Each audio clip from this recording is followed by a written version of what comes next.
This is the autumn 2020 issue of the BVA Bulletin, Volume 75, Number 5. The national president of the Blinded Veterans Association is Dr. Thomas Zamperi of Pearland, Texas.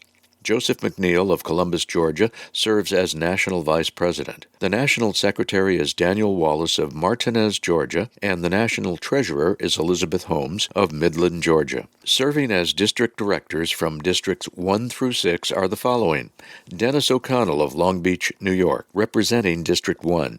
Tim Hornick of Lawrence, Kansas, directing the work of District 2. Monica Gilmore of Rocky Mount, North Carolina, serving District 3. Ray Hale of Deer Park, Washington, serves as the interim director of District 4. Darrell Goldsmith of Pensacola, Florida, is the director of District 5, and Kevin Jackson of Austin, Texas, is the director of District 6. The position of immediate past national president remains vacant. Additional appointed officers are National Chaplain Dr. Ron Lester of Tucson, Arizona.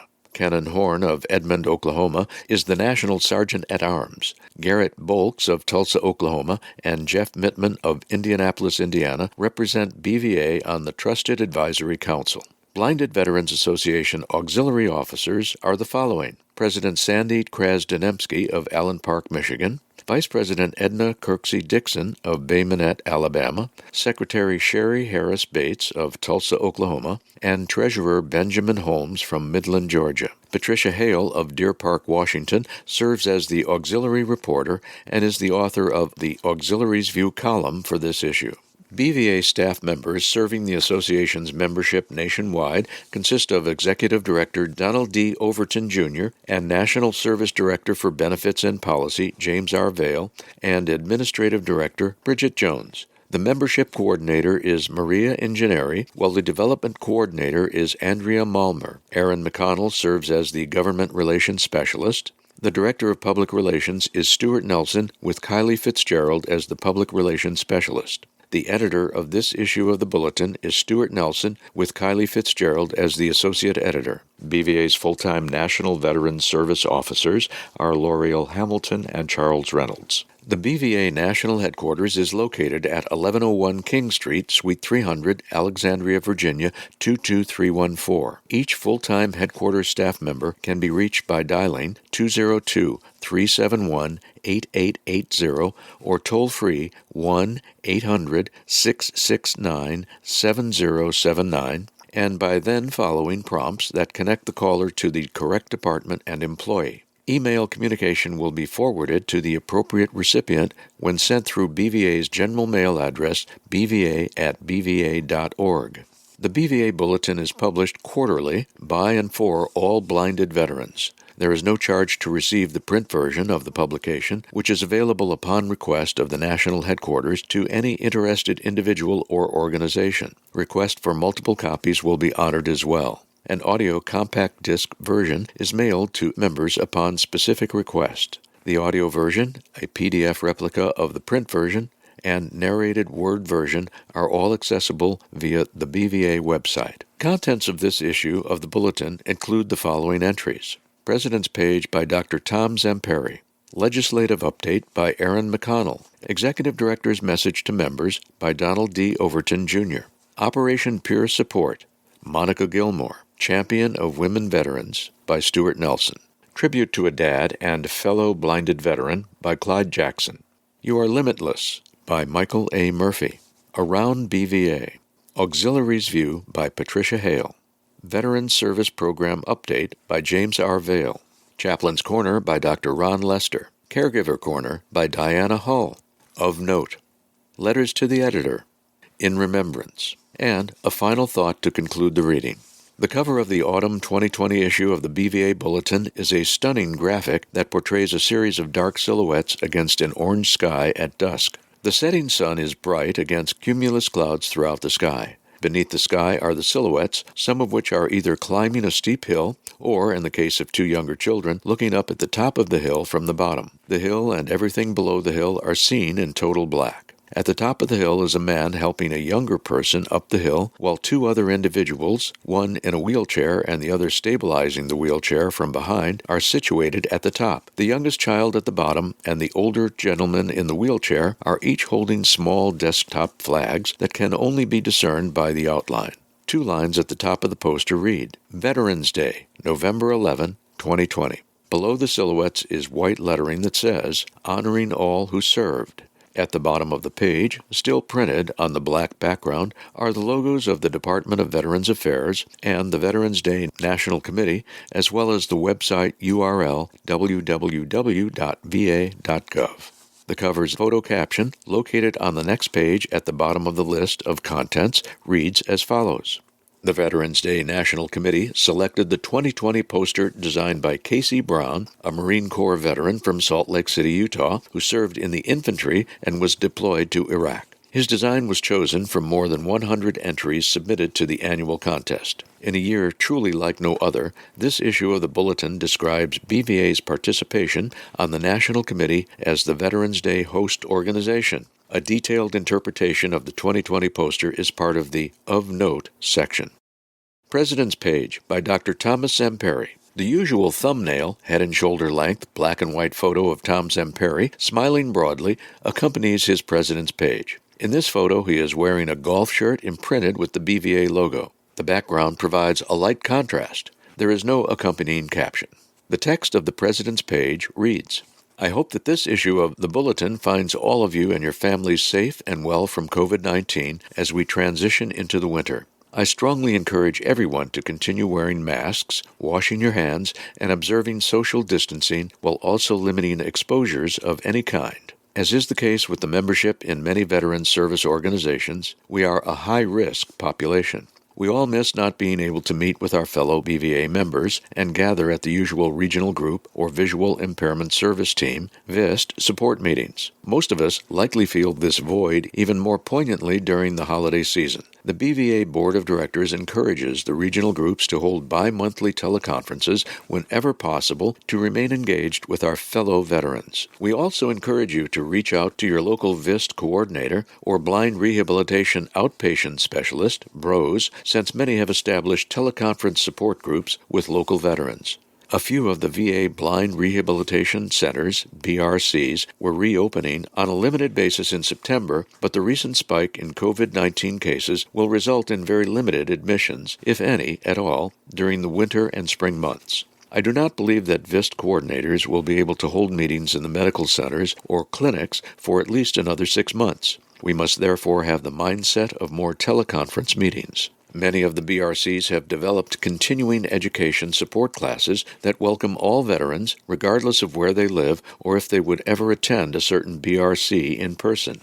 BVA gives special recognition to the Gulf Coast BRC in Biloxi, Mississippi, for developing one of the first virtual outreach programs covering a variety of topics to keep veterans engaged and connected. Cooking and adaptive technologies are just a couple of examples. COVID-19 has impacted the direct mail programs of thousands of nonprofit organizations nationwide, including BVA's. This means that the normal numbers and amounts of donations have fallen somewhat. In response, the board and staff are both working on several changes, reducing our operating expenses, creating corporate partnerships, and increasing individual donations. Potential donors appear to have shifted their attention to helping food banks, those with housing needs, and other social support associations, thus making the challenges for the veteran service organizations even more real. Nevertheless, we are working hard to improve our past donor lists, to effectively cross-reference the database, and to upgrade our internal paper processes to become more efficient with electronic systems.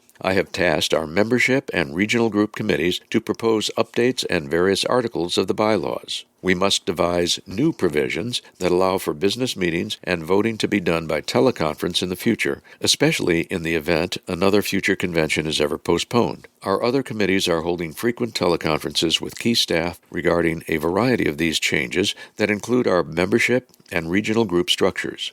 I applaud Executive Director Don Overton and our small BVA staff for their efforts to make positive adaptations based on current conditions. BVA, like our sister veteran and military associations, is facing the challenges of declining membership, As I have discussed in previous bulletin articles, our World War II and Korean War-era BVA membership records reveal reductions near 40% of what they were just a couple of years ago. From discussions with various regional group leaders and BVA members, the same struggles emerge out of lack of traditional participation at the regional group levels, even with teleconferences being authorized. We must ask what happens when our national membership drops below 6,800 or fewer. Can we sustain the association if this trend continues, with losses of another 45% of our World War II and Korean membership in another 2 years, as projected by VA National Demographics on Veterans? Similarly, Blind Rehabilitation Services, BRS, reports a decade of continuous declining numbers of legally blinded veterans enrolled in outpatient vision rehabilitation care.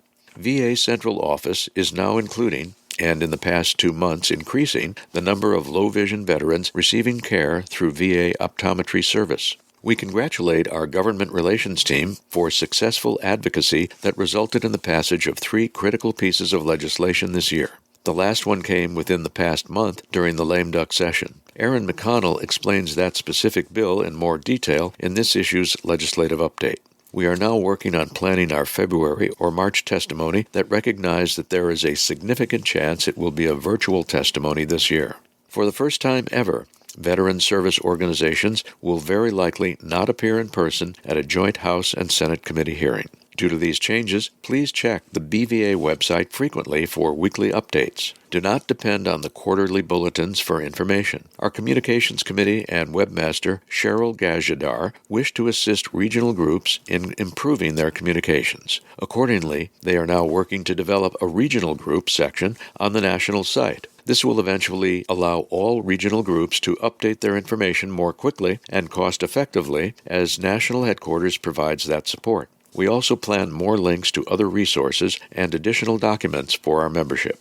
This is a time of uncertainty as we continue through the next phases of this pandemic and chart our future direction. Finally, whatever we do, we must do it together with new ways to innovate these changes within BVA to meet the present and future challenges. I sincerely appreciate our BVA National Board members and thank members of our national BVA staff for their commitment and dedication. Legislative Update by Erin Mcconnell, Government Relations Specialist. A shoulder-length thumbnail photo of Erin Mcconnell accompanies her legislative update. The photo reveals Erin as a younger-looking lady with light-colored hair, a pronounced smile, and wearing the same button-down shirt worn by other BVA headquarters staff members in the small photos accompanying their written columns. The background of the photo consists of a wooden pillar. In the color photo, the shirts would be blue with the red and blue BVA logo and name appearing on the left breast. In the black and white print version of the bulletin, the shirts become a dark gray, but the logo is still clearly visible. There is no photo caption. The text of Erin's update begins as follows. It has been a momentous year for BVA in the 116th Congress. Our final legislative focus was S. 3587, the Department of Veterans Affairs Website Accessibility Act of 2019. This bill was passed by the House of Representatives on November 16. At press time, it was on its way to the White House for presidential signing. With the passage earlier this summer of H.R. 3504, the Ryan Cools and Paul Benny Specially Adaptive Housing Improvement Act of 2019, and H.R. 4920, the VA Contracting Preference Consistency Act, we successfully advocated for the passage of 3 bills in 2020 that will notably enhance the lives of blinded and visually impaired veterans, a veritable legislative trifecta.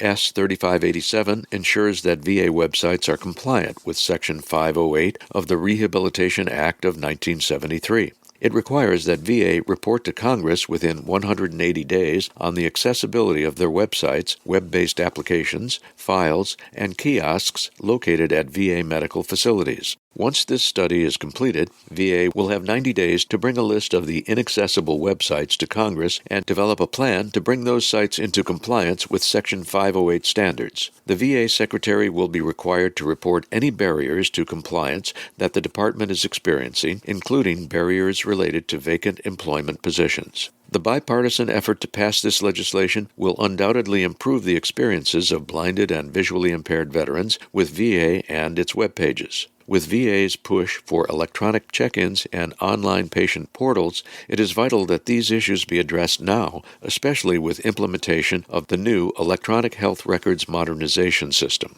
The barriers to blinded veteran access to these websites has, in the past, deprived them of crucial information on earned benefits. Our veterans have encountered obstacles to care that other veterans have not had to experience. We thank Senator Bob Casey, Democrat from Pennsylvania, for recognizing the need and for introducing this legislation, as well as Senate Committee Chairman Jerry Moran, Republican from Kansas, for co-sponsoring it. BVA also thanks Representative Elaine Luria, Democrat from Virginia, District 2, for championing the House Companion Bill H.R. 1199. We are grateful for the tireless advocacy demonstrated of still others on Capitol Hill who have spoken and voted on behalf of blinded veterans and their families. COVID-19 made this legislative session an especially tumultuous one overall. We struggled alongside other advocacy groups to adapt to the new world of virtual meetings and hearings. Organizations were unable to meet with members of Congress and staffers face-to-face, which required us to navigate an ever-changing legislative schedule. In addition, the intense focus of Congress on the pandemic, the looming elections, and other distractions caused other important pieces of legislation to fall by the wayside. BVA's government relations team is looking forward to the 117th Congress. We are already compiling a list of legislative priorities for the upcoming year. We look forward to working with new members and staffs on Capitol Hill on issues that will make life better for blinded veterans everywhere. Executive Director's Message to Members by Donald D. Overton, Jr. A thumbnail photo of Don Overton with a faint smile accompanies his Executive Director's message. The picture is similar to Erin Mcconnell's previously mentioned photo with respect to the BVA shirt and the image background. Again, there is no photo caption. Don's message is expressed with the following. To our valued members, volunteers, staff, friends, and partners. Another year has swiftly passed, bringing us to the brink of a new year, a year that will bring significant challenges to which we will, no doubt, rise above. This year has offered solid proof that, despite the enormity of the challenges facing us due to the global pandemic, we are resilient and will remain so. I echo what the optimists continue to say, we will get through this. We hope that you and your family members are healthy and have found ways to persevere and make the most of this time during the pandemic. The holidays will likely look different for all of us this year. However, no matter what, late December will most definitely be a time to feel extra grateful for family and friends, even if we are only connecting virtually. During this special season, the lives of millions of Americans will be filled with the spirit of giving, the importance of family and friends, and a sense of healing, renewal, and new opportunity. That spirit lives year-round within our Blinded Veterans Association family throughout every corner of the country. Although it may be a little more difficult this year to keep up with our usual celebrations and traditions, there are some things we can do to take care of ourselves and those we love that are both needed and still very much in keeping with the holiday spirit.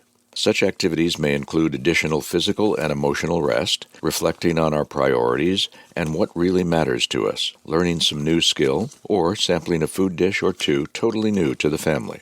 The holiday season takes on added meaning for all Americans, and none more so than for the men and women who currently serve in the military away from home. We know that these holidays are especially tough for their families. Please keep these families in your thoughts and prayers. To our loyal friends and partners, a huge thank you for contributing to our accomplishments during 2020. Nothing would be possible without you, our community. We rely on our network of dedicated donors, advocates, families, and friends to fuel our progress as an organization and ensure a happy new year for the blind and visually impaired veterans we serve. We look forward to continuing and expanding our relationship with you in 2021. To our members, board of directors, regional group leaders, and staff, thank you for being part of this dynamic organization. You are truly inspirational. So in keeping with the spirit of the season, I reflect and express my pride and gratitude for those I have the honor and privilege of serving. The people who make the mission and values of the Blinded Veterans Association a reality are members and their families. I equally express the same pride and sincere gratitude to our loyal volunteers, staff, friends, and partners that sustain us in so many ways. I take this opportunity to wish you and your families a blessed festive season and a prosperous new year. May these days be filled with joy, peace, and hope for the new year. Merry Christmas and Happy New Year. Operation Peer Support. Monica Gilmore, Champion of Women Veterans, by Stuart Nelson. 2 photos accompany this feature on Monica Gilmore. Both photos reveal the pink BVA shirt that the group of lady hikers wore on the Appalachian Trail back in May of 2019. The first of the 2 photos, a half-length one, shows Monica with a sincere, broad smile. She appears that she could be laughing. The front of her pink shirt has the BVA name, logo, and motto on the left side of the shirt, and the word leader on the right. She is also wearing a helmet and dark glasses. In her right hand is the grip of a white cane. The caption states, "Known in BVA circles for her seriousness and intensity, Monica Gilmore nevertheless enjoys the relief from stress provided by the outdoors and the adaptive sports for which she has become such a vocal advocate and proponent for blinded veterans, especially those in her women's veteran group." The second of the 2 photos reveals Monica, at an angle but mostly from behind, in descent and attached to a rappelling cord. With her left hand and arm visible, she is grasping the line that guides that descent. Her pink shirt from behind says, "Support Blinded Veterans," on 3 different lines, followed by a horizontal line across, and the BVA website URL below that. Her helmet, plaid tights, and hiking boots are clearly seen from behind. The background is a rocky cliff that appears almost straight vertical. The caption reads, pictured here, Monica Gilmore during Appalachian Trail rappelling exercise in May 2019. The image is symbolic of Monica's recent success in scaling some of life's most challenging mountains, only to steady herself securely as she descends again to assist others in their climb. The text of this feature on Monica commences with the following. Always giving, intensely passionate, unmistakably direct, caring and concerned, tough-loving but never leaving anyone behind or alone, champion of women veterans. That's the life and personality of Sergeant Monica Gilmore, U.S. Army, retired, Director of District 3, and Chairman of the Women's Veteran Group of BVA. The Women's Veteran Committee of BVA that oversees the group now has national recognition, reporting to the VA Veterans Health Administration's Female Veterans Special Advisory Committee.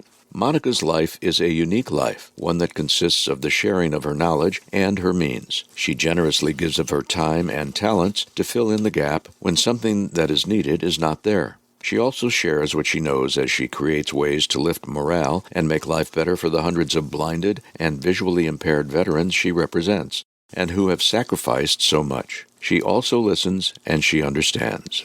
Born and raised in Chesterfield County, Virginia, Monica joined the Army in 2000. Soon thereafter, she was placed in training as a Motor Transport Operator 88M, an opportunity that led to an assignment as a transport instructor at Fort Dix, New Jersey. After 10 weeks of basic combat training and 7 weeks of advanced individual training, she spent more than 200 training hours driving vehicles in field training environments. Then she trained high-ranking military officials to do the same. Monica was deployed to Iraq in 2004, and upon arrival began using her training in escorting convoys. During one convoy in 2005, in which she traveled in the same vehicle with 2 others, an improvised explosive device, IED, hit the vehicle immediately behind them. The explosion hit with such an impact that the soldier in the vehicle directly hit died moments later in Monica's arms as they awaited help. The explosion took a heavy physical toll on Monica soon after. Migraine headaches, blood pressure medication, and pain relievers were now a part of her life on duty and upon her return to the United States a year later. Her eyesight also started to deteriorate, and by 2007 it had noticeably worsened. There was suspicion of optic nerve damage caused by traumatic brain injury, necessitating the implanting of cerebrospinal fluids. She was gradually losing her sight from the same IED attack 2 years before. Fast forward 8 years, and with little remaining vision, things continued to be anything but easy for Monica. Now divorced and responsible for 3 school-age daughters, she nevertheless became more determined than ever. I remember telling myself many times that I was simply going to do what I had to do to make things work for me and my family, she said. Yes, I had to push myself to be independent, but I knew I had to do it because others were dependent on me being independent. The fact that she could still hear also made a difference in her thought process. I figured that if I had my hearing, I could always know what was going on around me and know what needed to be done. Soon after her military retirement in 2015, in the midst of many of the most difficult challenges, Monica was referred by VIST coordinator Evelyn Heatwole in Richmond, Virginia, to BVA's Operation Peer Support initiative through Tom Zamperi, at that time director of District 6, and Danny Wallace, not yet a board member, but one of the initiative's chief proponents. Monica became intrigued by Operation Peer Support's adaptive sports activities, surprised that an avenue existed to run rivers in a kayak, play golf, enjoy tandem cycling, snow ski, hike, and scuba dive, all as a totally blind person and in the company of fellow veterans. The ways in which Tom and Danny helped me and their influence in my life can't be emphasized too much, she said. Along with my faith, my mental health, and the VA blind rehab programs, they let me know that I could make it as a blind, single mother, and that I could do all the things I was good at before I lost my vision. Monica also credits Tom and Danny with encouraging her to connect with other women veterans in similar circumstances in whom she could trust for support while also providing support to them. Beyond the support, she began enjoying the camaraderie and the satisfaction she gained from now sharing with others the same resources that had been of so much help to her. With a focus on women veterans, Monica now pays forward what Tom and Danny did to help her. Frequently digging out of her own resources, she regularly recognizes accomplished women veterans in her assigned geographical area as well as nationwide. She offers them opportunities to participate in adaptive sports activities and organizes expeditions for them as extreme as hiking a portion of the Appalachian Trail. She is a sought-after motivational speaker and a talented singer, using that talent in singing the national anthem prior to a Tulsa Drillers minor league baseball game attended by blinded veterans during their 74th National Convention in Oklahoma last year. Monica's passion to serve and the creativity she exercises in doing so has not been curtailed by the COVID-19 pandemic. In both of her leadership capacities, she has found a way to recognize others during a time many would consider a lull, when little can be accomplished and without face-to-face contact. Believe it or not, my idea to recognize both a Women Veteran of the Month nationally and a District 3 Member of the Month, man or woman, has its roots in COVID-19, she said. I wanted to create something that would keep our veterans going and keep their morale up while we are going through all of this. In addition to the recognition she provides, Monica also sends honorees a gift card. For me, feeling that I am part of the advocacy process and that I have done my part in making life better for our blinded veterans is what it's all about, she said. If we are all willing to be considerate, listening and understanding with an open and sensitive heart, and then take action, we can be certain that we're making a difference for good.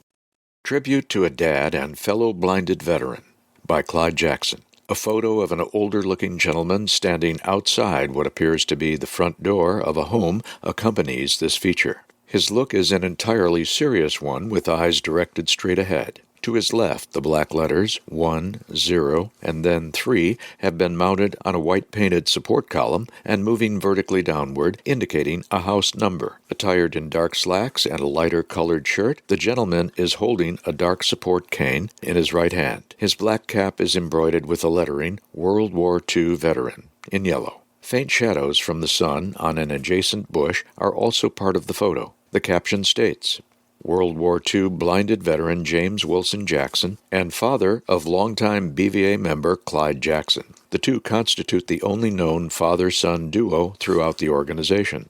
Clyde's tribute begins with the following. Last August 7 marked the 97th birthday of World War II veteran James Wilson Jackson of the Richmond chapter of the Mid-Atlantic Regional Group. I have been told that he may not be BVA's oldest World War II veteran, but he is most certainly among them. I've also been told that we are the only known father-son duo of the organization. Ironically, I joined BVA 24 years before he did, but for the past 17 years, we have shared the same chapter and regional group activities. Shortly after his birthday this year, I was asked to share a little about this remarkable veteran of World War II via the BVA Bulletin with our BVA members throughout the country. I'm pleased to do that now, with a focus on the events leading up to his military service. I am equally pleased that it will occur without the passing of any more time than what has already passed since his birthday, which, incidentally, is just 2 days before my birthday. Indeed, the two of us have this and much more in common, including, of course, our military service and vision loss. At age 13, James Wilson Jackson, the eldest son of what was eventually 15 children in the family, secured his first paying job, that of scrubbing floors for a penny an hour. He would soon join the ranks of newsboys selling papers on the streets of Richmond, Virginia. Being denied the opportunity to sell papers from the newsstands in the city's hotels and restaurants did not bother James. In fact, he sold his 1-cent papers for 3 cents to paying customers wherever his instincts and feet took him. The jingle of coins in his pocket at the end of the day was what mattered most. This African-American youngster with special entrepreneurial ability, natural gifts, talents, and a willingness to work hard put him on a path to a lifetime of self-motivation, discipline, integrity, and generosity. These qualities would bring him much personal success and blessings to his family, friends, community, and all who would come to know him. James' parents, Ella and Wilson, worked hard to provide the necessities for their family and instill in their children the principles that would equip them to achieve their hopes and dreams. With such a large family, which was not uncommon for the times, Wilson lacked a formal education. Nevertheless, he was known to be very resourceful. Ella's quiet-mannered wisdom and love provided the religious foundation for the family. She made certain that regular meals were promptly served and accompanied by prayers and the recitation of Bible verses. The children were expected to carry out their chores and to share. James' upbringing naturally gave him a strong sense of family and its importance, which he used in building his own moral and religious foundation. As the eldest son, James assumed the role of the man of the family upon the death of his father. For that he earned the deepest respect from younger siblings and younger relatives. Although he was well into manhood himself by that time, there were still brothers and sisters who needed his care and concern. Education was valued in the Jackson household as a means of getting ahead. James attended George Mason Elementary School and graduated from Maggie L. Walker High School in 1943. History was his favorite subject. Although he was an avid reader, his desire to solve daily needs in the family brought him even greater pleasure. He studied and acquired skills in the areas of tailoring, bricklaying, and many others that he learned by observing and working with others. He continued to sell newspapers until age 19, while also working part-time at Doubly Printing Company on Main Street in Richmond.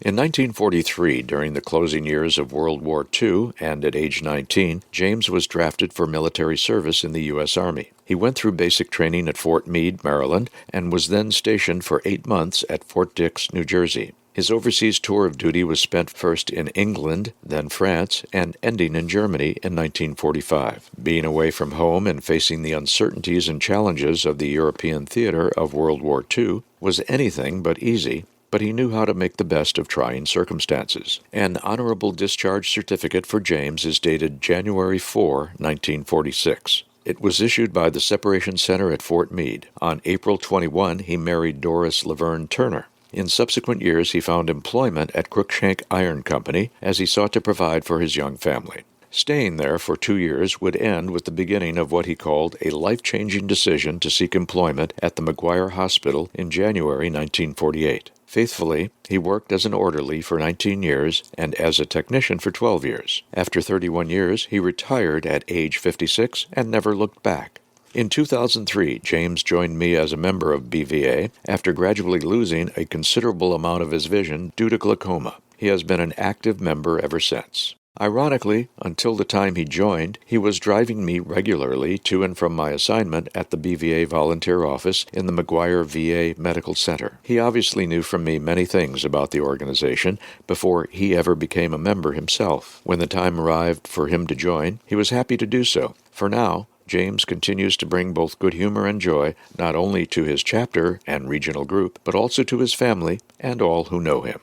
You Are Limitless by Michael Murphy. 3 photos, all posed shots, have been placed with this narrative. The first of the photos is a picturesque depiction of a younger-looking man on the left and a young lady to the right. There is snow on the ground and a backdrop of mountains with snow on the slopes. The lady is dressed warmly from head to foot, but the gentleman is in a short-sleeved knit shirt with only a hat to keep him warm. The sky is mostly blue, with a few white cumulus clouds as well. The gentleman is gripping a white cane with his right hand, and while the woman appears to be holding a dark support cane in her left hand. He has his arm around her waist. The caption states, Michael Murphy and Carrie Pressett take a moment to bask in the September winter wonderland of Crested Butte, Colorado. The second photo, a group photo of 4 men and 1 woman, all wearing COVID-19 related face coverings, was taken at the foot of an indoor climbing wall. The light-colored vertical rock cliff is clearly visible. Each of the photo subjects is dressed in sports attire that could be worn on a hike, a fishing trip, or any other outdoor occasion during mid-autumn.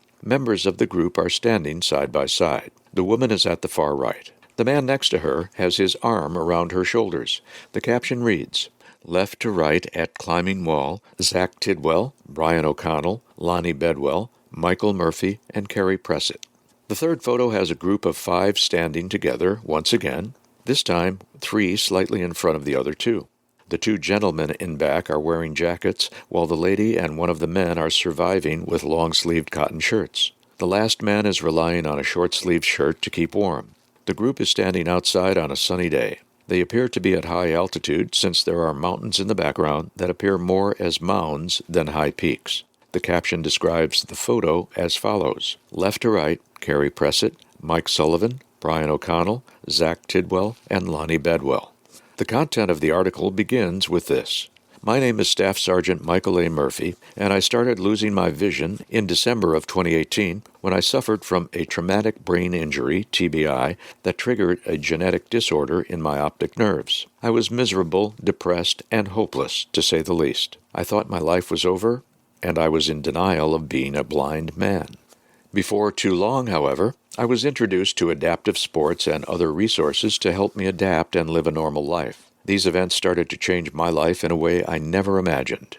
It has been over a year and a half, and I have found some great programs, but this past September at the Adaptive Sports Center in Crested Butte, Colorado, was by far the life-changing experience with the greatest impact. I was invited by BVA member Lonnie Bedwell to an event called BASH, Blind Adaptive Sports Heroes, and I will be forever grateful for this invitation. Ironically, this was a small group activity organized independently during the pandemic outside of BVA and Operation Peer Support, which made it even more unique. We strictly observed all the protocol in social distancing and sanitation at a time when other organizations would not, for safety reasons, be allowed to put something like this together. It was one of the first opportunities for me to bring my spouse with me. I truly feel that it was a huge game changer for both of us. We were there with 3 other blinded veterans, and we built the most amazing bond. From the very outset on the first night we arrived, we felt welcomed by everyone, and it felt especially great to have that common thread of being former military members and with vision loss at the same time. It immediately felt like I was normal again,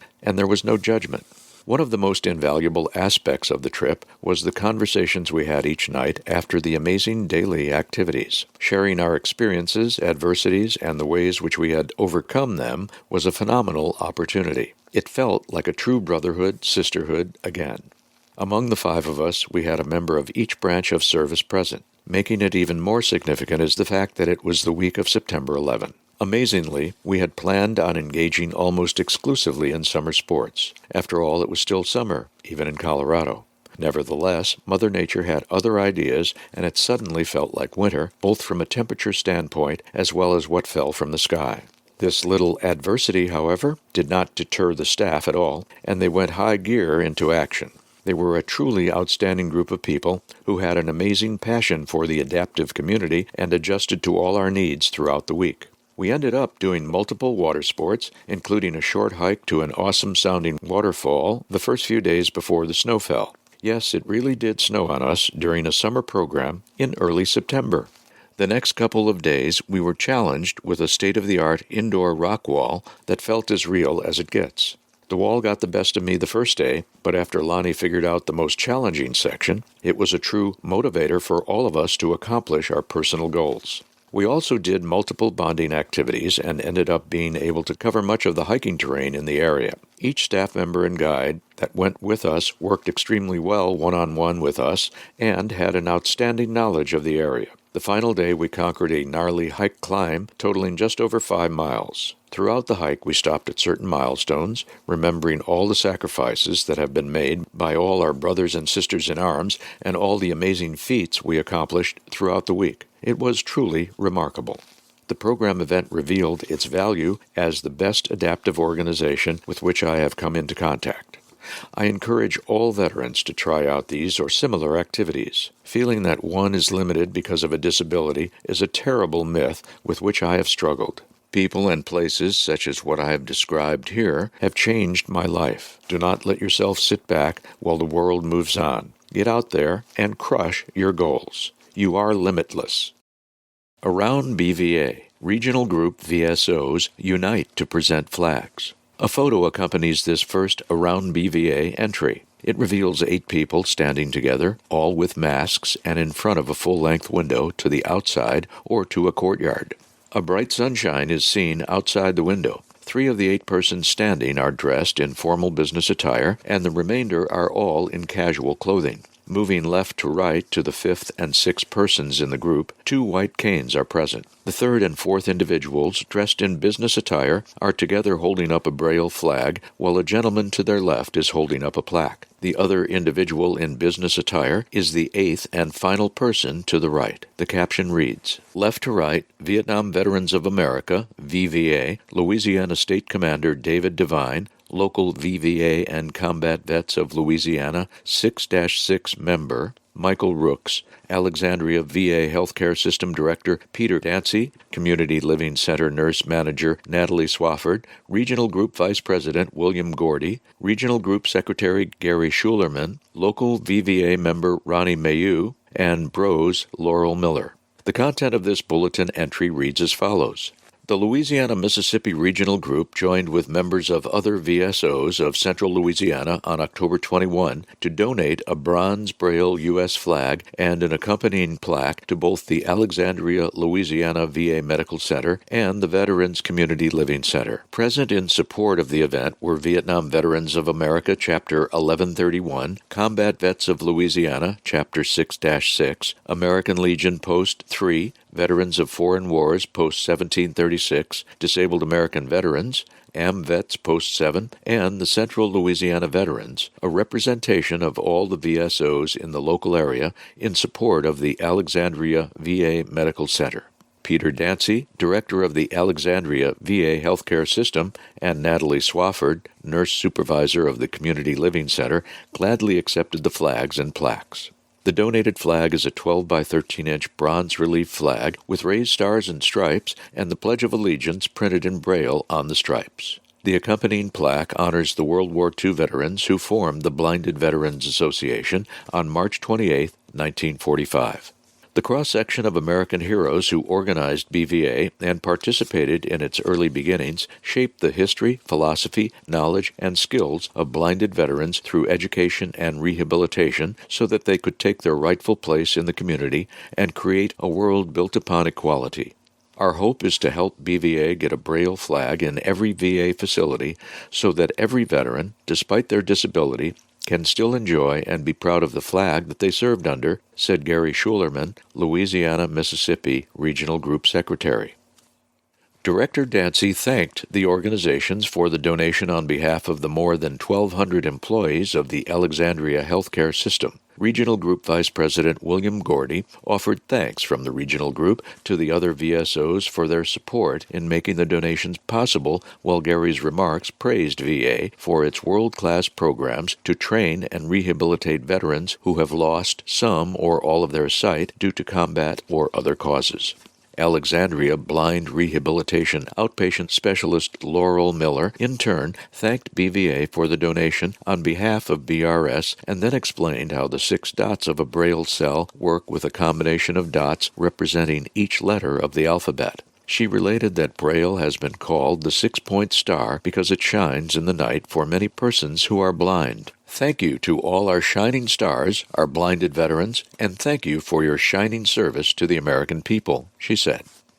Proactive Tennessee President promotes adaptive sports. Tennessee Regional Group President Calvin Poole has now been actively engaged for nearly 8 years in helping blinded veterans remain active in the outdoors. He creatively locates resources at his disposal in the Memphis area to make it all possible. The COVID-19 pandemic has not stopped him or even slowed him down. His activities to make life better for blinded veterans has been largely unknown to most BVA members outside his regional group, at least until now. In addition to his BVA position, Calvin is president of the Tri-State Adaptive Sports Association, Incorporated, TASA, an organization offering sports activities to disabled veterans residing in the western portion of Tennessee, northern Mississippi, and eastern Arkansas. Calvin is a Navy veteran who served from 1976 to 1982. TASA organizes a variety of activities, many of which are carried out at a 46-acre complex now called the All Veterans Golf Plex, including a 9-hole golf course previously run by the Memphis Athletic Ministries, but which has now been transformed into a unique hangout for veterans and their families. The site was turned over to the Vietnam Veterans of America, VVA, Chapter 1113 of Memphis in the fall of 2019. Originally the Memphis Defense Depot in its early history, the land is now being renovated to make it more accessible to veterans with special needs, including several blinded and visually impaired veterans of the Tennessee Regional Group and those who are served by the Memphis VA Medical Center. VIST coordinator Keith Tackett encourages his veterans to participate in TASA activities and actively publicizes them. In 2013, TASA had a single member, Calvin Poole. Now there are more than 40 members. We try to reach out to all veterans and their families who can benefit from the things we are doing, said Calvin. There are many other activities in addition to golf, and it's so gratifying to see the change in perspective that happens when we engage ourselves and not just sit around at home, a transformation that happened with me personally. Calvin is serious. In the middle of a global pandemic with cases rising in many areas of the country, he helped TASA plan and carry out an adaptive sports day at the complex on October 22 in conjunction with White Cane Day. According to Calvin, the activities all took place using the appropriate social distancing protocols. The protocols included setting up tables with balloons where temperatures were taken. The activities included a tour of the facility and competitions such as cornhole tosses, beanbag tosses, and bocce. During its early years, TASA has also sponsored goalball, tandem cycling, archery, bowling, skiing, fishing activities, and a variety of camps. The group has also coordinated activities with the Challenged Athletes Foundation and the United States Association of Blind Athletes. Audio Description Project seeks blinded veterans. Descripathon, a University of Hawaii-based, federally funded research project that includes partnerships with the U.S. National Park Service, the American Council of the Blind, ACB, and Google, is looking for participants from the blinded veteran population for its upcoming virtual event February 9 through 11, 2021. Descripathon uses conference calls plus online tools and resources to create an engaging and, in the current culture, a COVID-19 safe learning environment that incorporates gameplay to investigate areas about media accessibility, especially for persons who are blind, deafblind, and low vision.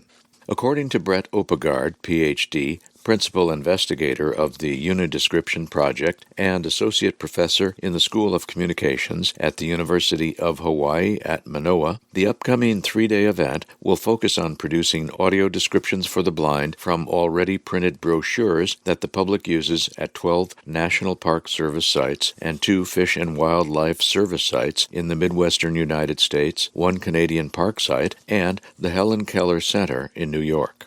The efforts of the participants in this event to make the site brochures accessible to all will contribute to greater enjoyment of the sites by those who are not able to read and visualize the materials, including the photos and graphics. During this process, volunteers, all participating from their homes in different parts of the country, join teams of park staff and park volunteers to work on the printed piece together in a small team environment of 4 to 6 persons. Extensive training, which includes friendly competition as part of the learning process, is included. Although participation in the Descripathon requires a significant commitment of time on that Tuesday through Thursday, about 8 hours each day, we've seen just how rewarding the experience can be for many of our participants from ACB in the past, said Dr. Oppegaard.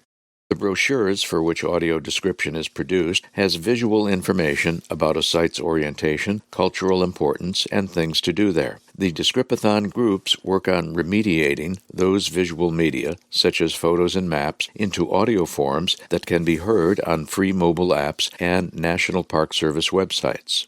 Beside the time commitment, the only requirement of BVA members would be a good internet connection, a smartphone, and an engaged interest in improving audio description, especially at national parks. Dr. Opegard emphasized they do not need to come with any type of educational background or knowledge, and in the end, we found that participants will have had some great fun, made new friends, refined their understanding of audio description, learned about national parks, and maybe even won a valuable prize or two. Blinded veterans interested in participating in the upcoming Descripathon should contact Dr. Brett Opegard as soon as possible at brett.oppegaard@hawaii.edu. Questions and interest can also be directed to Stuart Nelson at BVA National Headquarters, SNELSON@bva.org, or 202-371-8880, extension 316. Gruber Miller Scholarships available for 2021-22. BVA will award 7 total higher education scholarships for the 2021-22 academic year, 6 under the Catherine F. Gruber program umbrella for $2,000 each, and 1 $1,000 scholarship in the name of Thomas H. Miller. The Gruber Scholarship Program is now in its 38th year. The Miller Program, now in its 9th year, requires the same application process and qualifications as the Gruber Awards, except for an added emphasis on music and the fine arts. The Scholarship Committee will choose 7 total recipients for both awards and 2 alternates.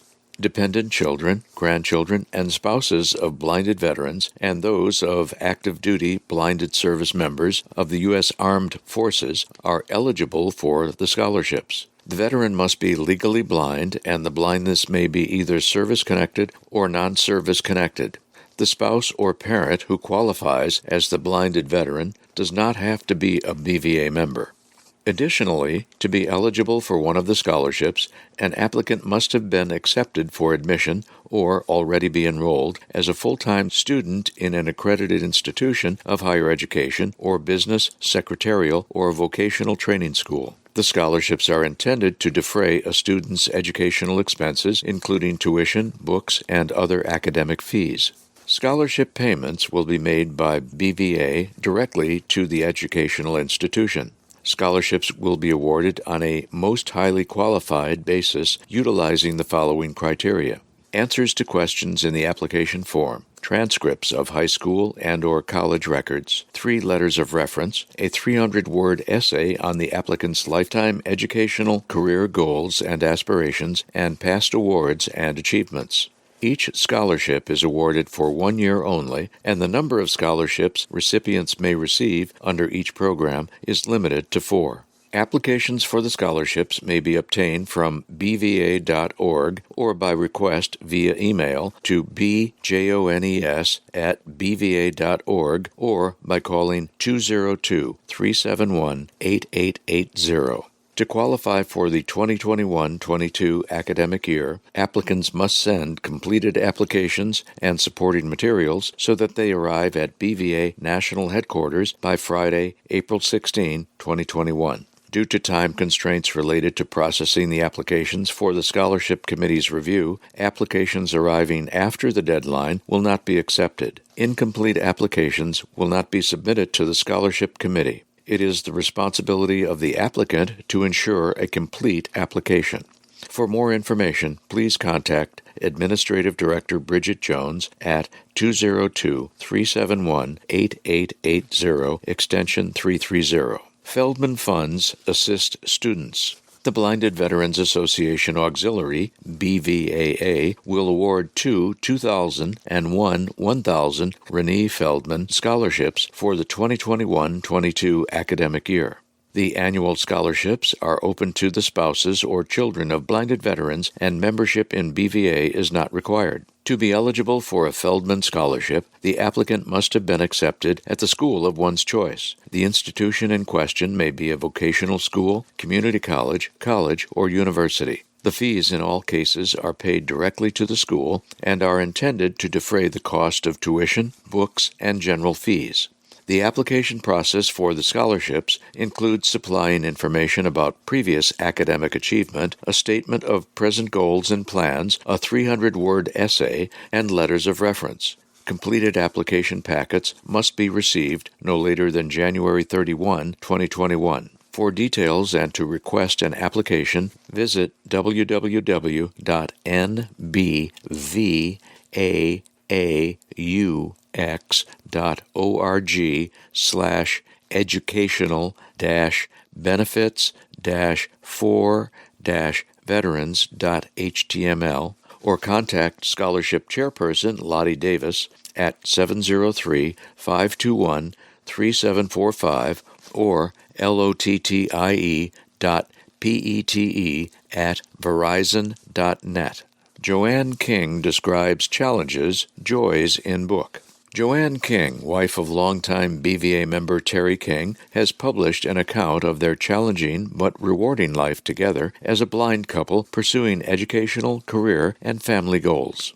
Terry, who passed away in July 2019, served in a variety of regional group leadership capacities from the time the couple moved from the Chicago area to Florida, while Joanne was an active leader in the Florida Regional Group Auxiliary. He was regional group president for several years at different times. Joanne and Terry met at the Chicago Lighthouse for the Blind and were married in 1963. The couple had 4 children. Joanne outlines the challenges of first, being blind, second, the additional challenges of being blind and married, third, the further adversities and uphill climb involved in being blind and married to another blind person. Add to those the additional challenges of raising children without either spouse being able to physically see them. A resounding theme of the book is that many challenges of their lives brought with them indelible positive memories and life's greatest joys.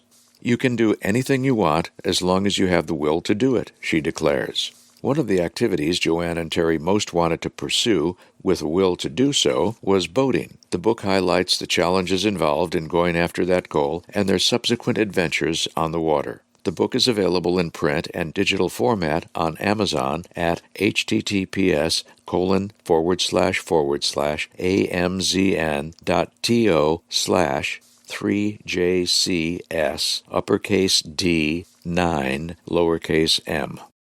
Scholerman visits new BVA quarters. A photo accompanies this brief Around BVA blurb. It is a 3/4 length snapshot of a gentleman with a white cane in his right hand, standing exactly in the middle and in front of double glass doors. He is wearing a dark BVA polo shirt with the BVA emblem embroidered on the left breast.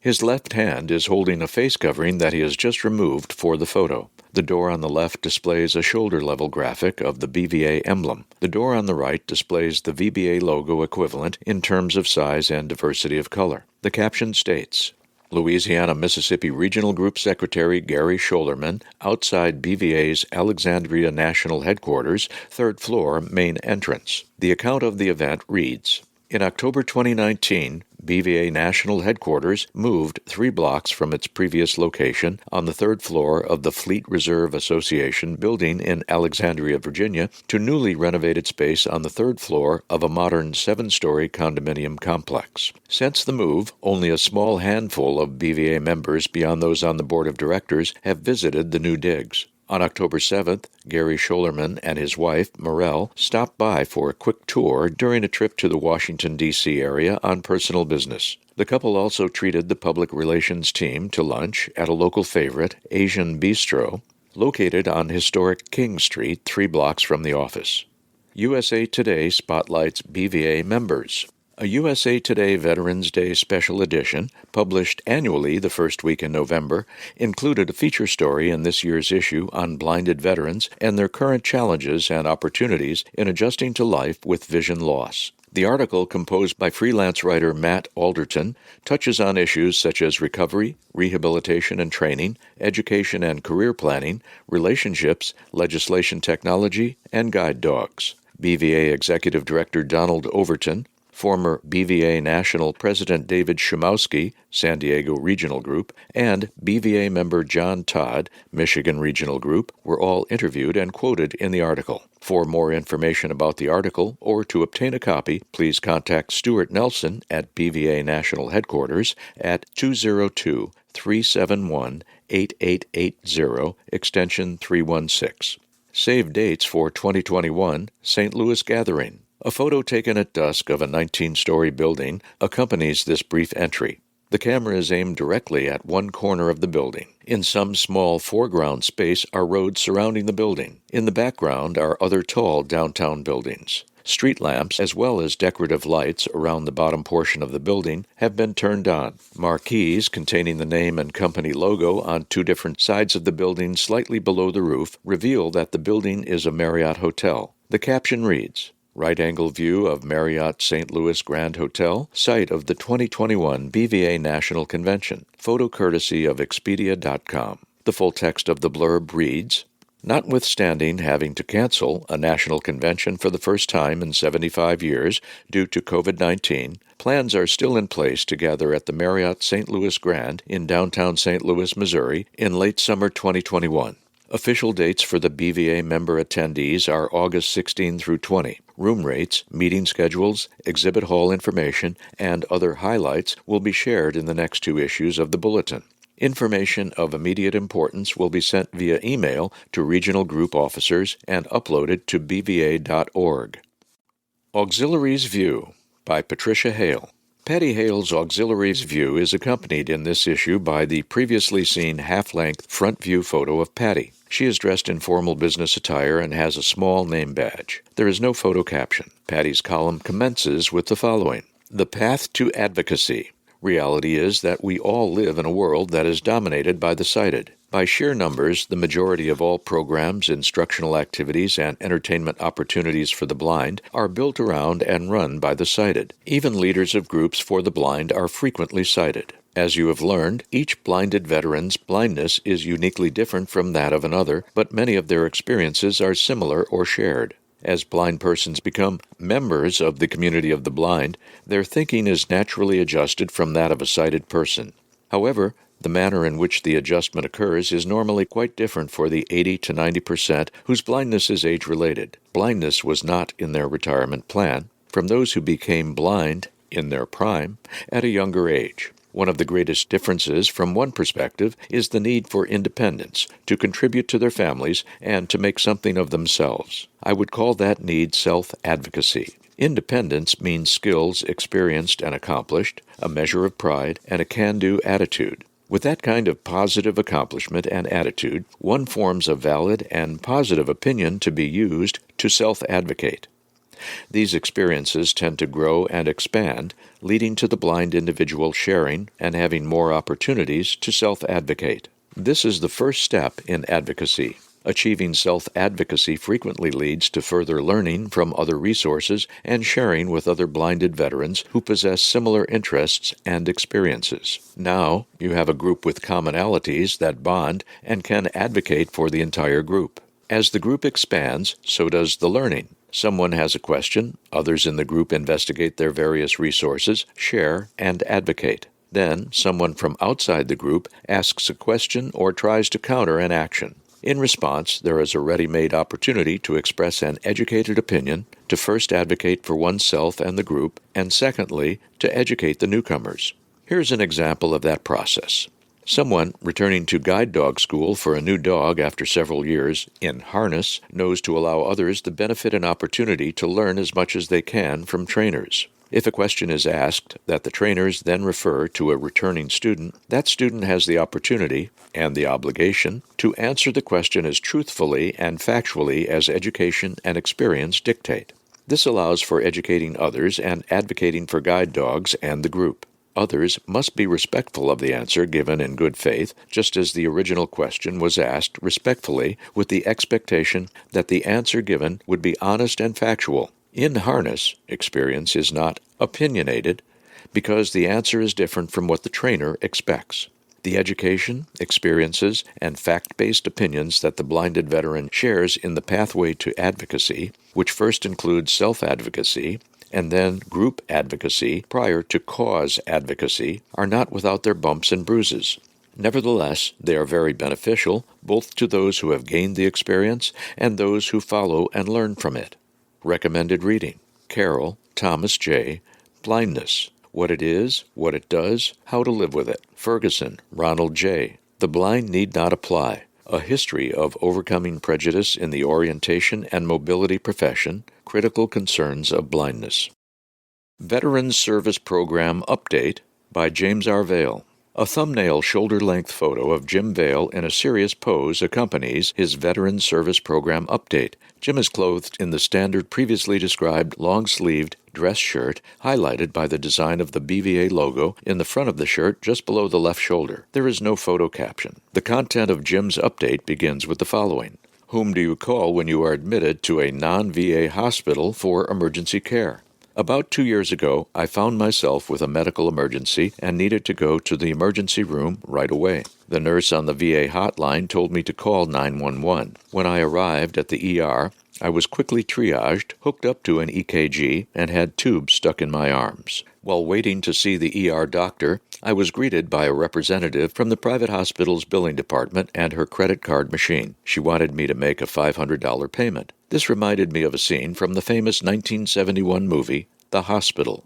I explained to her that I was a service-connected disabled veteran and that the VA is the sole payer for this visit. I told her that the hospital needed to bill the VA, not me. What is the group number? She asked. There isn't a group number, I replied. You need to contact the local VA hospital and give them my name and social security number. It was as if they had never dealt with a veteran patient before. I did not give in, and she eventually left. As a veterans advocate, I know the importance of notifying VA within 72 hours of my hospital admission, but VA at the time did not make it easy to report my admission. I called my local VA medical center. However, the switchboard operator did not know where to transfer me to report my ER admission, nor did a few other departments to which I was transferred. Eventually, I was transferred to an unlisted extension to leave a voicemail. How would I prove that I left a voicemail? I ended up calling the VA nurses helpline, but was warned this may not be sufficient. Then I called my primary care team and left a message. Still not satisfied,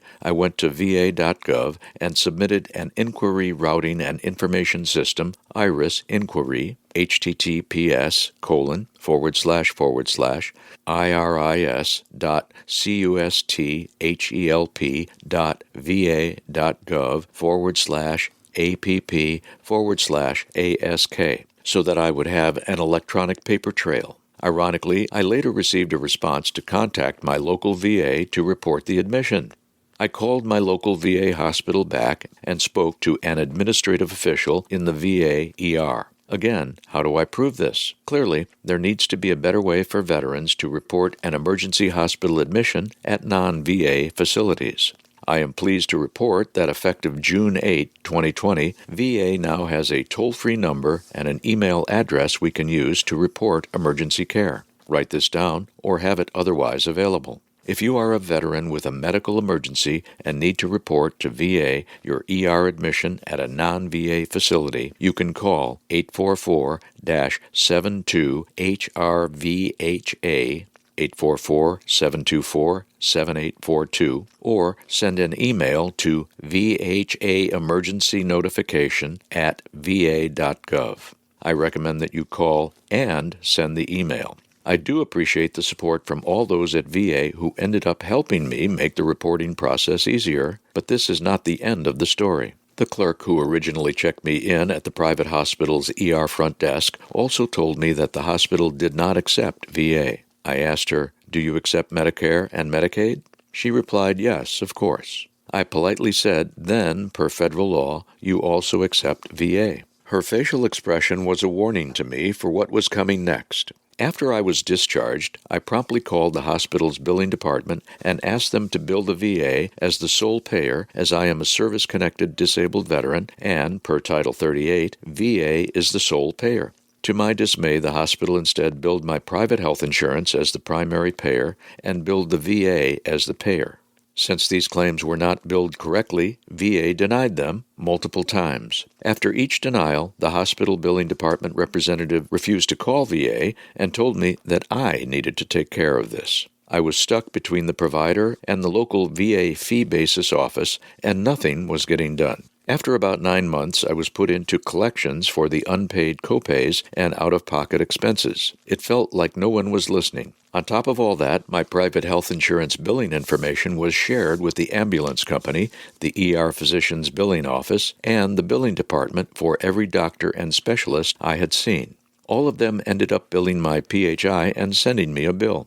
As you would expect, I was furious.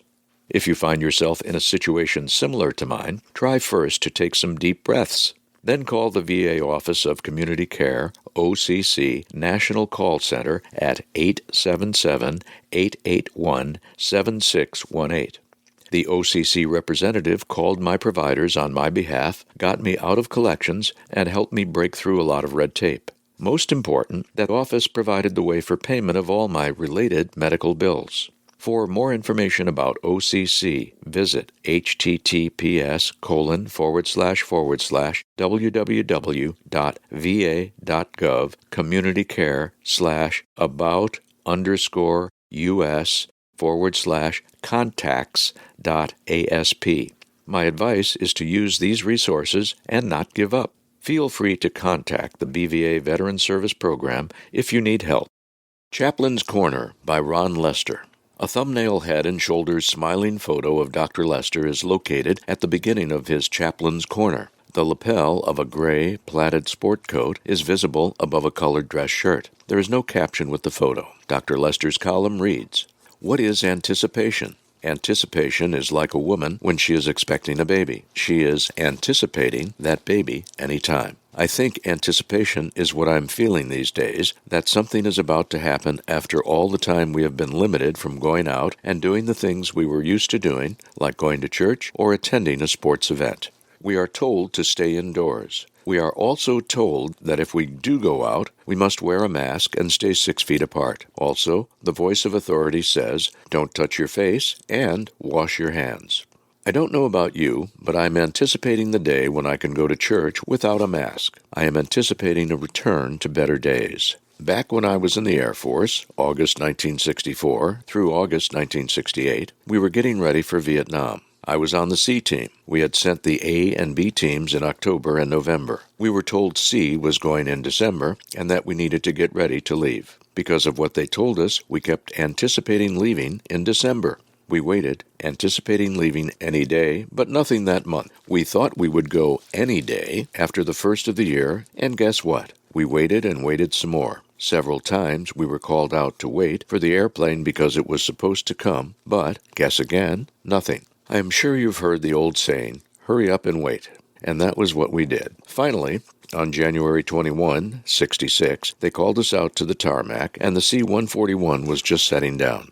The waiting was over. What we had spent so much time anticipating was finally here. I know many of you have the same kind of experiences. So often in these circumstances, we pose this question to ourselves and others. What did we learn? The answer goes back to the rabbit and the turtle. Take it easy and do not get upset. This too shall pass.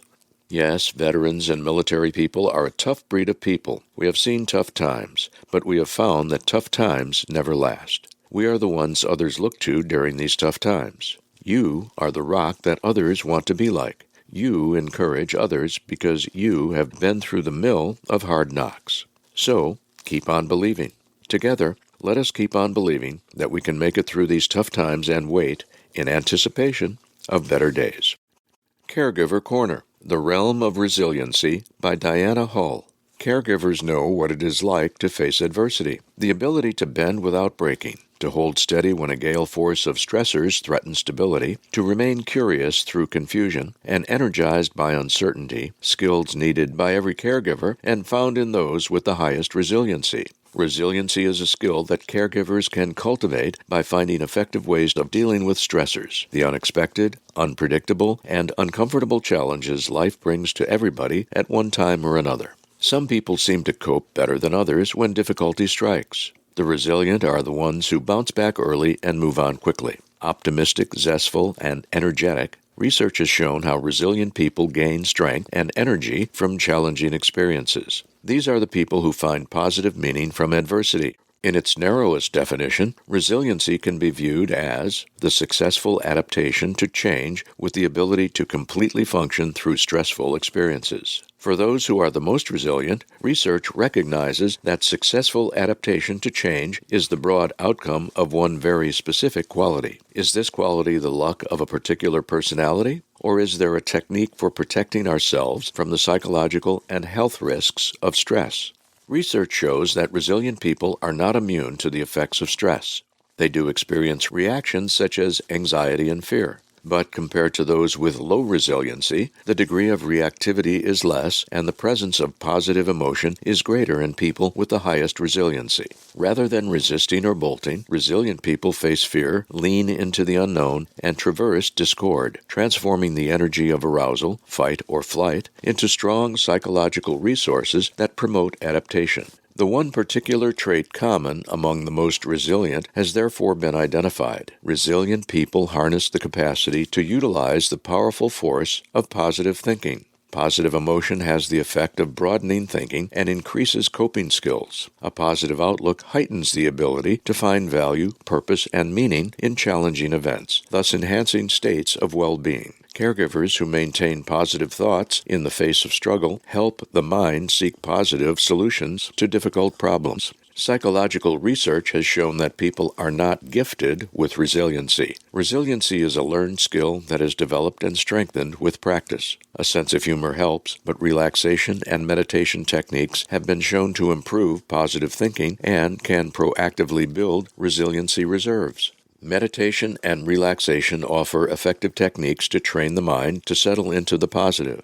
By flipping our thoughts, speech, and actions positively, we not only heighten resiliency, but deepen understanding and insight.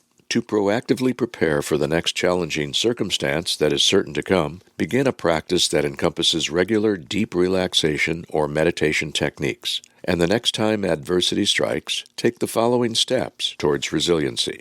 Maintain a connection with others. Find trusted listeners who will provide honest feedback. Observe and name what you are experiencing at this moment. Identify your own strengths. Use your energy to promote positive influence. Accept change as an opportunity to create something new. Recognize a positive in every situation. Think, speak, and act from the positive position. Thinking, speaking, and acting from the positive perspective will take commitment and practice. Eventually, the payoff arrives in broader awareness, strengthened self-confidence, and a greater capacity to successfully traverse difficulty. For caregivers, the greatest benefit becomes the ability to find the positive and to step into the realm of the highly resilient. Diana Hull practices community medicine as a physician assistant. She also supports her mother as a care partner through 10 years of developing Alzheimer's disease. She practices and teaches mindfulness yoga. Diana writes extensively about Alzheimer's care and has led support groups for family caregivers. Printed with permission of Gary Barg, caregiver.com, in recognition of National Family Caregivers Month. Of note, VA describes winning design. Shortly after revealing the 2020 Veterans Day poster design, used as this issue's bulletin cover, VA uploaded a description and interpretation of the stunning image. The black color of the silhouettes in the graphic represents the stoic and enduring nature of veteran service. The contrast between the bright background and the dark images represent the sharp contrast that most veterans experience between military and civilian life. The sharp contrast fits this year's 2020 theme, Vision, Veterans in Focus. The beautiful sky represents the serenity that veterans seek in their sacrifices for peace in drowning out the echoes of war.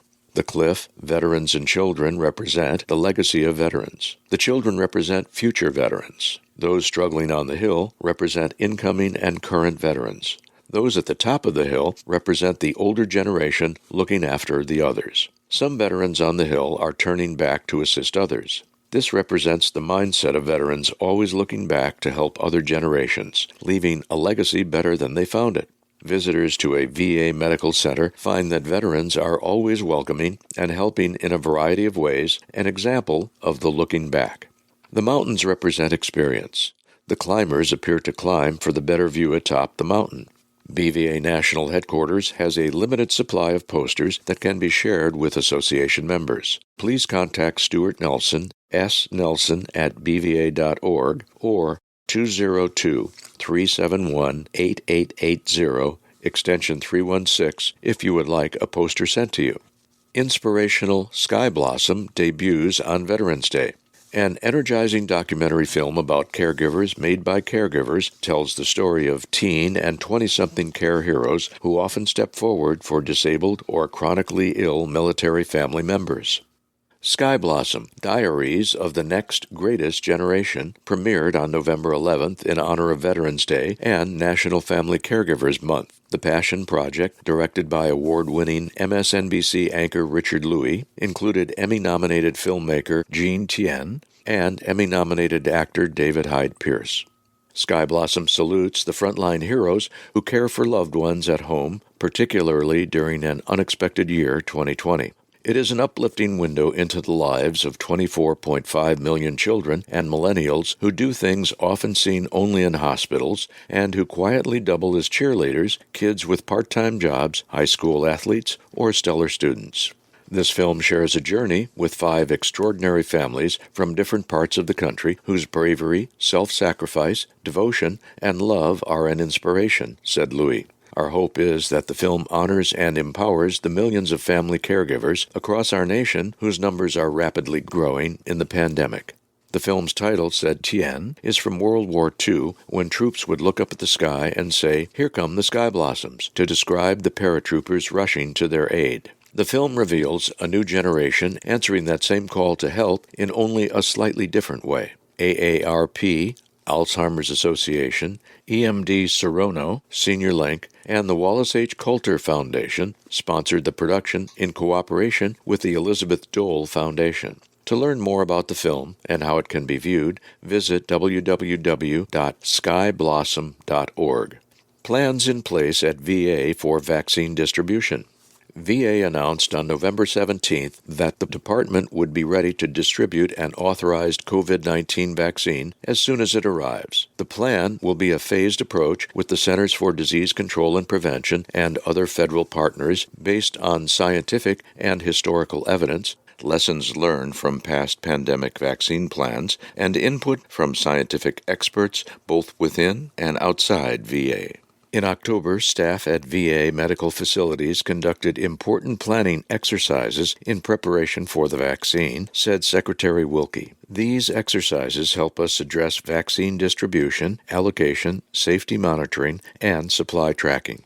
COVID-19 vaccine implementation will include an initial limited supply phase, followed by a general implementation phase when large supplies of the vaccine will be available to veterans who want to receive one. The announcement followed the mid-November reports from drug makers Pfizer and Moderna that their vaccines had success rates between 90 and 95%, although authorization by the Food and Drug Administration, necessary for mass distribution, had not yet been granted at bulletin press time.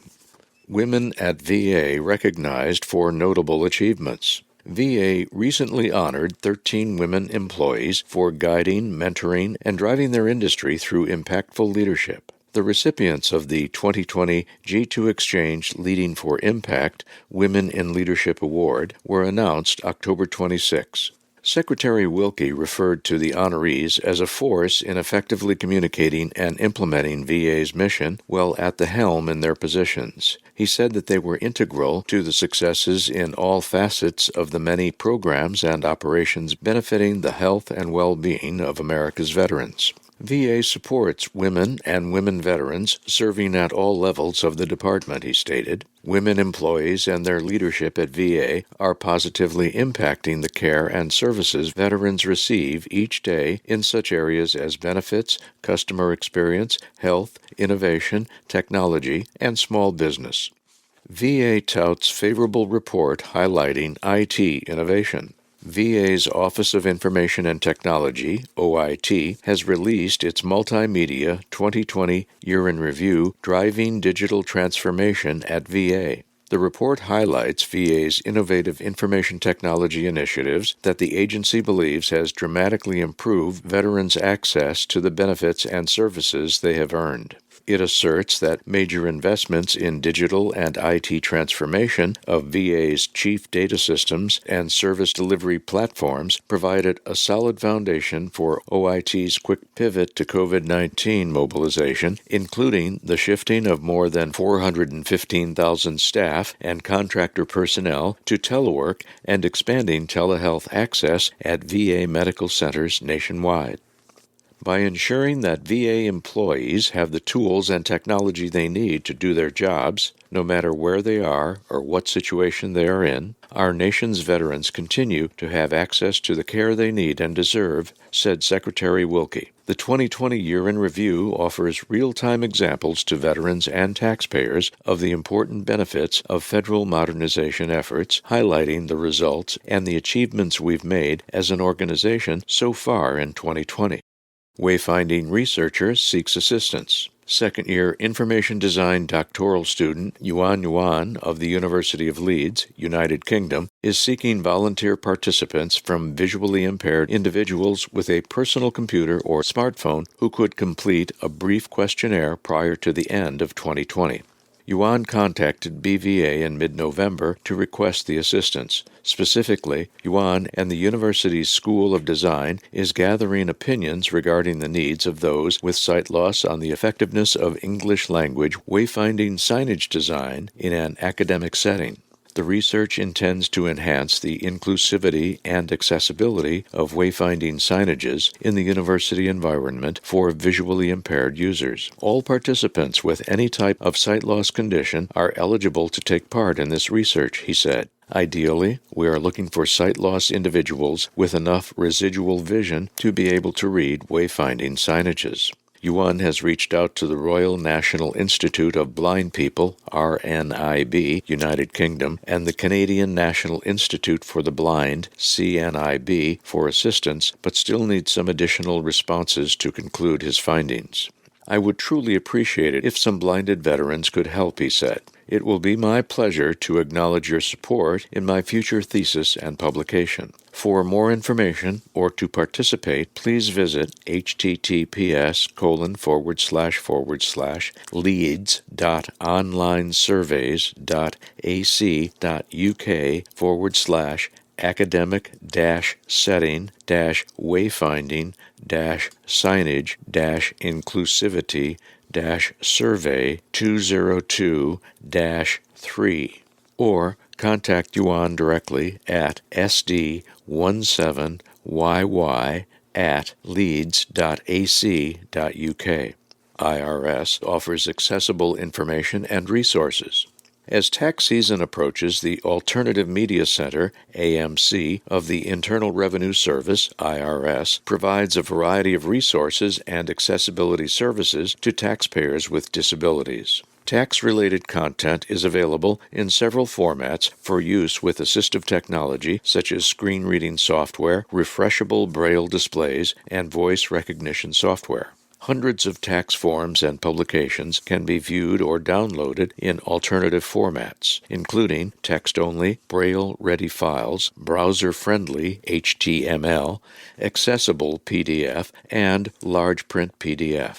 Blinded veterans who need an alternative tax product can download it from the Accessible Forms and Publications page, https://www.irs.gov/pubs/accessible-irs-tax-products. They can also request large print copies by calling the IRS at 800-829-3676. Another option is to first access a comprehensive listing of IRS resources and information at https://go.usa.gov/x7UUC. Letters to the Editor. A call to guide dog users. The BVA Dog Handlers Committee would like to hear your guide dog story. We believe that guide dogs offer a measure of independence unequaled by any other means of mobility or accommodation. Your story may be about your current guide dog or a previous one, or maybe you have several stories to share. Yes, pictures are always fun, and BVA has the best picture descriptor. BVA National would also like to open the BVA website to short stories submitted by BVA dog handlers or their immediate family members. Also welcome our stories about training programs that relate success or anecdotes about how their experience in training improved their path to independence. We would like to have as many stories as you have, one at a time, please, now and along the way as you have an opportunity. So, just do it.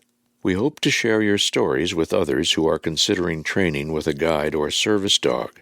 Not all stories will fit into the bulletin, so be sure to submit your stories to snelson@bva.org and send a copy to the Dog Handlers Committee at cvgSDH@accesscat.com so that they can be included on our website.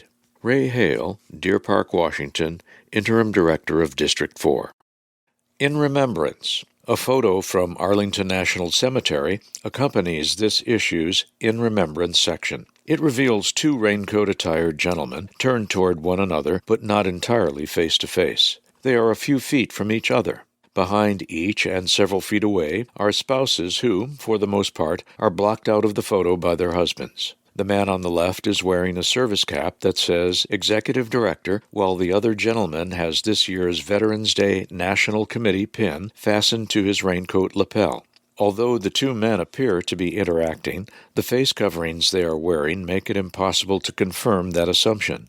A green awning visible behind and above them appears to form a tall, spacious tent that is preventing them from becoming wet. The caption states, "Several minutes still ahead of the arrival of President Trump's party, Donald Overton, Secretary Robert Wilkie, and spouses Peggy and Julia find refuge from a heavy rain at Arlington Cemetery on Veterans Day." The Blinded Veterans Association deeply regrets the deaths of the following blinded veterans. From the Arkansas Razorback Regional Group, William Boothman. Cape Cod and Islands Regional Group, Marie Haynes. Florida Group, William Blanchard, John Boyce, James Duda, Alan Duffin, John Findley, Russell Gustafson, Wallace Harrelson, Marion Harris, George Hoven, Robert Jellin, Kenneth Johnson, Ronald Jones, Wilbur Jordan, Robert Curse, Jeff Lazari, Jack Leonhardt, Stanley Levy, Phoenix Link, Joseph Mahal, Robert McCarthy, Jack McCoy, Robert McLaughlin, Donald Mitchell, Samuel Perpetuo, Leroy Porter, Earl Ray Proctor, Heinz Rotch, Herbert Rubottom, John Rummel, James Solomons, Daniel Stoop, Walter Turton, Ronald Wells, Mike Zawinski, Herbert Zimmer, Gem State Group, Norm Addington, Georgia Regional Group, Tommy Brown, Douglas Rollerson, Heartland Group, Eugene Talbot, Illinois Group, Ronald Cooper, Daniel Rupp. From the Indiana Regional Group, John Myers, Michigan, Ed Ratzenberger, Mid-Atlantic Group, Kenneth Lovern, William Spears, Calvin Street, New Hampshire, Roger Toussignon, Ohio, Everett Oglesby, Pennsylvania, Wallace Connor, Puerto Rico, Dionisio Rosalie Antonetti, Felipe Arroyo, Julio Rengo Ramos. From the Rhode Island, Southeast Massachusetts Regional Group, Alan Manuel, Jerome McKinney, Rio Grande Group, Thelma Clay, Rocky Mountain Regional Group, John Lane, Richard Severini, San Diego Group, Marty Broden, David Harmer, Sooner Regional Group, Charles Harris, South Carolina, John Beauford, South Texas, Thomas Fox, Southern California, Robert Hamilton, Willie Sanders, Washington, Burnett Thompson, Western Mountaineer Regional Group, Erland Fredrickson, Wisconsin Group, Milford Benke, Thaddeus Niebajewski, And lastly, the group of at-large BVA members with no regional group affiliation: Helen Boyko, Alice W. Damp, Frederick Ferguson, Cyril Thale, Richard Gage, Benjamin F. Hodges, William King, William Leitner, Albert Little, James McCrae, Maynard Moore, Ralph Parkinson, Patricia Petrosovitz, Arthur Pancheri, Laura Sowles, Floyd Stahl, Sumiko Suyanaga, Richard G. Trollope, Jacqueline Tucker, Alan Will. Final thought. The Autumn 2020 BVA Bulletin concludes with an action photo of a group of formally dressed individuals walking on a wet sidewalk with fallen leaves, 3 in a group in front and 4 behind them. The front group includes Donald Overton, his wife Peggy, and another man. The group in back includes VA Secretary Wilkie and his wife Julia, who is holding an umbrella for both herself and her husband. The remaining individuals appear to be security detail for the group as they walk to the side. All in the photo are wearing masks. In the photo's background are trees with a few remaining brown leaves and the cemetery's amphitheater slightly farther back. The final thought is expressed as follows. In 1954, President Dwight D. Eisenhower signed a bill proclaiming November 11 as Veterans Day and called upon Americans everywhere to rededicate themselves to the cause of peace. The name of the holiday replaced Armistice Day. He also issued a presidential order directing the head of what was then the Veterans Administration to form a Veterans Day National Committee to organize and oversee the national observance of Veterans Day each year.